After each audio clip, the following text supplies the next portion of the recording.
جمعہ کی کل رکعتیں کتنی ہیں جی؟ جمعہ کی کل رکعتیں 4 سنت موقدہ پہلے ہیں، پھر 2 فرض ہیں، اس کے بعد 4 سنت موقدہ ہیں، اور بعض علماء کے نزدیک 2 فرض کے بعد 6 سنت موقدہ ہیں، 4 اور 2. تو ہمارے نزدیک راجح یہی ہے کہ پہلے 4 پڑھ لے اور بعد میں 4 پڑھ لے، 2 پڑھ لے تو اور اچھی بات ہے. تو شروع میں 4 اور بعد میں 4. باقی یہ چاروں ائمہ کے درمیان اختلافی مسئلہ ہے، دلائل ہر ایک کے پاس ہیں، کیونکہ بعض لوگ اختلافی مسائل میں شدت بہت کرتے ہیں، وہ سمجھتے ہیں صرف دلیل ہمارے پاس ہی ہے، تو دلائل سب کے پاس ہیں. تو میں نے جو موقف بتایا وہ احناف کا موقف ہے، تو ان کے نزدیک 4 پہلے اور 4 بعد میں.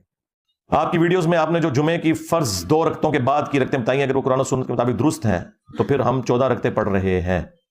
یہ بدعت تو نہیں ہوگی؟ نہیں بھی بدعت کہاں سے ہوگی میرے بھائی؟ فرض نماز 14 رکعتیں تو نہیں بن رہی میرے، 14 کہاں سے بن رہی ہیں؟ میں نے کہا تھا کہ پہلے کم از کم 2 ہیں اور 2 فرض ہیں، اور اس کے بعد پھر 4 سنتیں ہیں. وہ مسلم شریف میں حدیث ہے کہ جس نے جمعے کے بعد نماز پڑھنی ہے تو وہ 4 رکعت پڑھے. تو 4 رکعت بعد میں، اور 2 فرض ہو گئے 6 اور 2 پہلے 8. اور بخاری مسلم میں ہے کہ جو جلدی آ جائے پھر وہ جتنی بھی توفیق ہو وہ پڑھے.